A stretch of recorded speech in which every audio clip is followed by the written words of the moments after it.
So hello aspirants. आज जो हमने GS4 का क्वेश्चन दिया था वो एटीट्यूड से रिलेटेड है। मुख्य तौर पर जो मनोवृत्ति जिसे कहते हैं हिंदी के अंतर्गत, उससे वो प्रश्न संबंधित था। भले ही यहाँ प्रश्न वैल्यूज़ पे पूछ रहा हो, लेकिन जब आप इसको एक टॉपिक के अंतर्गत लेकर आएंगे तो एटीट्यूड से संबंधित है यहाँ पर ये प्रश्न। देखिए प्रश्न पढ़ लेते हैं। ये प्रश्न सिविल सर्विस एग्ज़ाम 2013 में आया था। तो इस प्रश्न के अनुसार प्रश्न ये पूछ रहा है आपसे कि some people feel that values keep changing with time and situation, यानी कि कुछ व्यक्ति ये महसूस करते हैं कि परिस्थिति व समय के साथ मूल्य बदल जाते हैं। तो यहाँ पर ये दो कीवर्ड्स बहुत इंपॉर्टेंट है, time and situation. While others strongly believe that there are certain universal and eternal human values. तो वहीं कुछ ये चीज़ समझते हैं कि कुछ सार्वभौमिक व वैश्विक मानवीय मूल्य हैं। तो ये पर्टिकुलर जो टर्मिनोलॉजीज है, universal and eternal human values, ये इंपॉर्टेंट हो रही है यहाँ पर। तो फिर ये पूछ रहा है give your perception in this regard with due justification. तो क्वेश्चन के देखिए दो सब एस्पेक्ट्स हैं और आपको ये दोनों को ही ठीक ठाक तरीके से डील करना पड़ेगा। पहले बताना पड़ेगा आपको कि वैल्यूज़ क्या चेंज होते हैं टाइम या सिचुएशन के साथ, या फिर ये यूनिवर्सल ही हैं।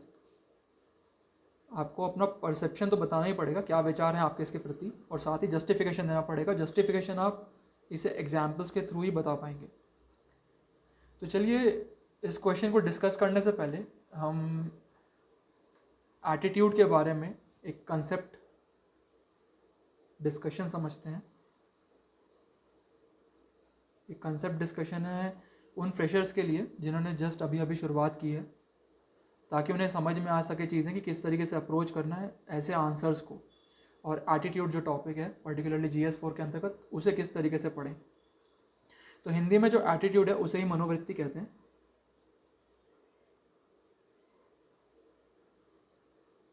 देखिए सबसे पहले तो डेफिनेशन समझिए। एटीट्यूड जो हम आम बोलचाल की भाषा में समझते हैं एटीट्यूड, दरअसल वो एटीट्यूड नहीं। जब भी हम कहते हैं अच्छा उसका एटीट्यूड बहुत हो गया है, वो हम ईगो से उसे कंपैरिजन करवाते हैं, जबकि एक्चुअल में एटीट्यूड का मतलब ये नहीं होता। एटीट्यूड का मतलब ये होता है किसी विषय या किसी सब्जेक्ट के प्रति आपकी सोच क्या है, थिंकिंग क्या है। तो किसी भी सब्जेक्ट या किसी भी विषय के प्रति आपकी किस प्रकार की सोच है, वही एटीट्यूड है। तो ये पॉजिटिव भी हो सकती है, ये नेगेटिव भी हो सकती है। तो ये परिभाषा होती है एटीट्यूड की। उदाहरण के लिए जैसे यदि कोई सिविल सर्वेंट है और उसकी आर्टिफिशियल इंटेलिजेंस के प्रति, या उसे आर्टिफिशियल इंटेलिजेंस बहुत पसंद है, तो वो चाहेगा कि उसके ज़िले में, डिस्ट्रिक्ट में आर्टिफिशियल इंटेलिजेंस के थ्रू स्कीम्स को लागू किया जाए, ताकि व्यक्तियों को या समाज को बेहतरीन रूप से सुविधाएं मिल सके। तो ऐसे में कहा जा सकता है कि इस सिविल सर्वेंट का आर्टिफिशियल इंटेलिजेंस के प्रति पॉजिटिव एटीट्यूड है। जबकि वहीं दूसरे सिविल सर्वेंट को लीजिए जिसे टेक्नोलॉजीज में बिल्कुल भी इंटरेस्ट नहीं है, तो उसके लिए कहेंगे कि उसका इंटरेस्ट क्योंकि टेक्नोलॉजी में नहीं है, तो टेक्नोलॉजी के प्रति उसका नेगेटिव एटीट्यूड है। तो ये इसकी डेफिनेशन हो गई, ये एग्जाम्पल भी हो गया। अब देखिए जो एटीट्यूड है उसके कुछ कंपोनेंट्स होते हैं, ठीक है।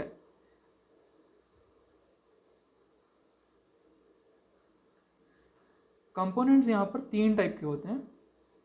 एक होता है आपका अफेक्टिव, दूसरा होता है कॉग्निटिव, और तीसरा होता है बिहेवियरल।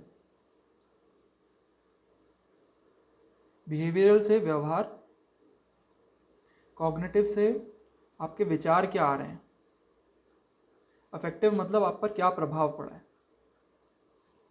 तो ये ABC कंसेप्ट होता है। यदि आप एटीट्यूड से कोई संबंधित प्रश्न लिख रहे हैं तो आप एक काम कीजिएगा, छोटा सा डायग्राम बना दीजिएगा जहाँ पर आप ये चीज़ें दिखा सकें कि ABC या अफेक्टिव, बिहेवियर, कॉग्निटिव ऐसे कंपोनेंट्स होते हैं, ताकि एग्जामिनर को समझ में आ जाए कि आपको ठीक ठाक तरीके से एटीट्यूड की चीज़ें पता है, इस पर्टिकुलर टॉपिक पर आपकी अच्छे से कमांड है। तो देखिए समझिए क्या होता है, इसे एक एग्जाम्पल के थ्रू समझते हैं। उदाहरण के लिए आप मदर टेरेसा को ले लीजिए। तो हमें पता ही है मदर टेरेसा किस तरीके से जो समाज के कमज़ोर वर्ग, गरीब वर्ग थे, उनके उत्थान के लिए हमेशा कार्य करती थी। तो मदर टेरेसा जब भी किसी कमज़ोर वर्ग के बालक को देखती होंगी या बालिका को देखती होंगी, तो हमेशा उनके मन के अंतर्गत जो प्रभाव आता होगा, उन्हें लगता होगा कि इसकी किसी तरीके से मदद करनी चाहिए।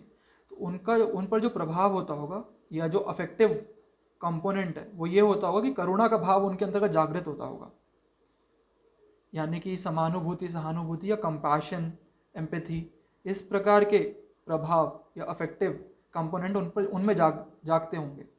तो ये यहाँ पर अफेक्टिव टर्म, जो अफेक्टिव कंपोनेंट है वो ये शो करता है यहाँ पर। उसके पश्चात आता है कॉग्निटिव, यानी कि अब थिंकिंग क्या हो रही है। तो मदर टेरेसा को ये लगता होगा, जैसे ही वो किसी गरीब वर्ग के बच्चे को देखती होंगी, कि कुछ ना कुछ तो इसके लिए मदद करनी ही है, किसी भी प्रकार की मदद ज़रूरी है ताकि उस बच्चे का उत्थान हो सके या उस बच्चे को ठीक ठाक तरीके से सही दिशा में लेकर आया जा सके। तो ये जो सोच, जो थिंकिंग हो रही है, सोच का जो पैटर्न्स आ रहा है, विचार जो पनप रहे हैं अब इसके पश्चात, वो आता है कॉग्निटिव कंपोनेंट के अंतर्गत। और इसके पश्चात हो सकता है कि मदर टेरेसा जी उस बच्चे के लिए, उस बच्चे का स्कूल में दाखिला करवा दे या खुद ही उन्हें पढ़ाए। तो ये उनका व्यवहार है, बिहेवियरल एस्पेक्ट है। तो ये एटीट्यूड के 3 कंपोनेंट हैं। तो मैं आशा करता हूँ आपको ठीक ठाक तरीके से चीज़ समझ में आई होगी कि कंपोनेंट्स किस प्रकार से काम करते हैं एटीट्यूड में। अब देखिए, अब ज़रूरी हो जाता है कि आपको ये चीज़ भी पता चले कि सिविल सर्वेंट्स में, या जो सिविल सेवा के अधिकारी होते हैं, प्रशासक होते हैं, उनमें किस प्रकार के एटीट्यूड होने चाहिए। देखिए, उनका एटीट्यूड वर्क कल्चर को लेकर पॉजिटिव होना चाहिए। जो वर्क कल्चर है उसके प्रति उनका एटीट्यूड पॉजिटिव हो, ठीक है। दूसरा, कि जो रिलेशन उनके कलीग्स के साथ हैं, रिलेशन जो उनके कलीग्स के साथ हैं, वो भी पॉजिटिव एटीट्यूड के साथ ही होने चाहिए। इसी तरीके से जो उनका व्यवहार है, विशेषकर सोसाइटी के प्रति, तो रिलेशन विद सोसाइटी, वो भी पॉजिटिव होना चाहिए। इसी प्रकार से, क्योंकि वर्तमान सरकार नवीन टेक्नोलॉजीज़ जो है उन्हें लेकर आ रही है, तो टेक्नोलॉजी के प्रति भी सिविल सर्वेंट्स का एटीट्यूड पॉजिटिव होना चाहिए। और साथ ही साथ संविधान के प्रति, जो कॉन्स्टिट्यूशनल मोरालिटी होती है, उसके प्रति भी उनका एटीट्यूड पॉजिटिव होना चाहिए। तो ये ज़रूरी है कि कुछ इस प्रकार की मनोवृत्तियाँ हमारे भावी सिविल सेवकों या वर्तमान के सिविल सेवकों में होनी ज़रूरी है। तो ये हो गया इसका कंसेप्ट डिस्कशन। तो चलिए अब आप आज के प्रश्न पर हम फोकस करते हैं। आज का प्रश्न जिस प्रकार से था कि some people feel that values keep changing with time and situation, while others strongly believe that certain values are universal and eternal in nature। तो यदि आपको क्वेश्चन नहीं पता है तो प्लीज़ आप इस वीडियो के जो डिस्क्रिप्शन लिंक है उसमें देख लीजिएगा, वहाँ पर उस क्वेश्चन को भी प्रोवाइड करवाया जाएगा। तो देखिए, इस प्रश्न का आंसर या जो उत्तर होगा उसका कुछ अप्रोच इस प्रकार से होना चाहिए कि एक इंट्रोडक्शन आपको देना पड़ेगा। आप इंट्रो सीधा या तो वैल्यूज़ से शुरू कर सकते हैं, वैल्यूज़ की परिभाषा लिख दीजिए, मूल्य क्या होते हैं, मानवीय मूल्य क्या होते हैं। या फिर आप ये बता सकते हैं कि यदि आपको कोई कोड पता है किसी का, तो उससे भी आप शुरुआत कर सकते हैं। मैक्सिमम 2 या 3 लाइन में ये चीज़ ख़त्म हो जानी चाहिए आपका इंट्रोडक्शन। उसके पश्चात सीधा आइए, सब हेडिंग बनाइए कि some values keep changing with time. सबसे पहले आपको एक सब हेडिंग बनानी है कि टाइम के साथ, समय के साथ कैसे मूल्य परिवर्तित होते हैं।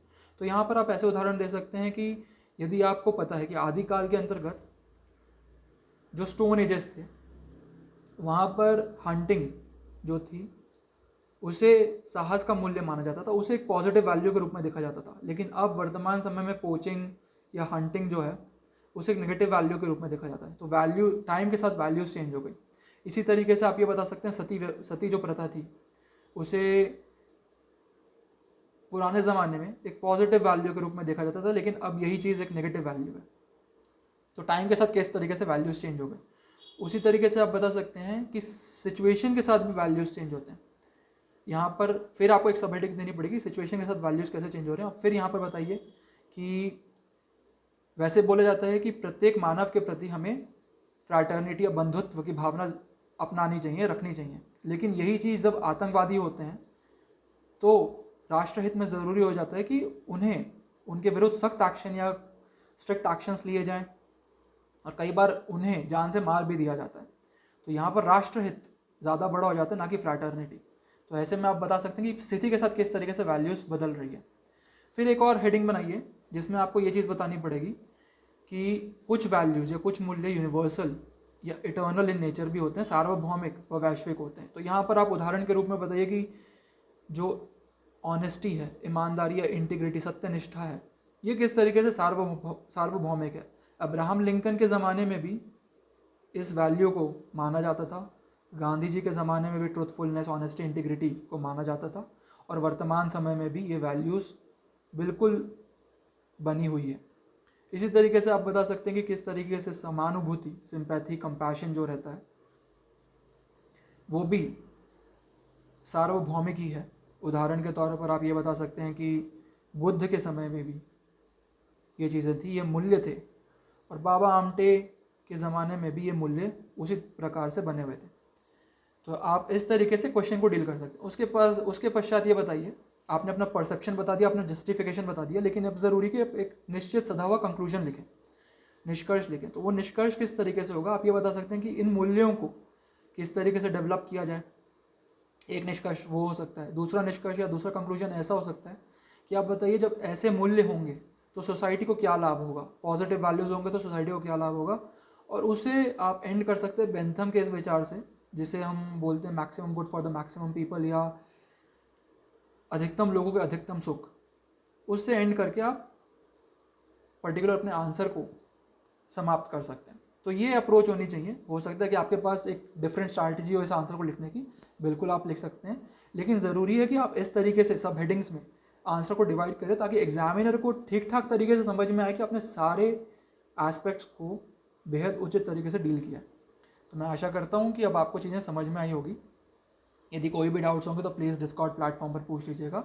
बहुत बहुत धन्यवाद।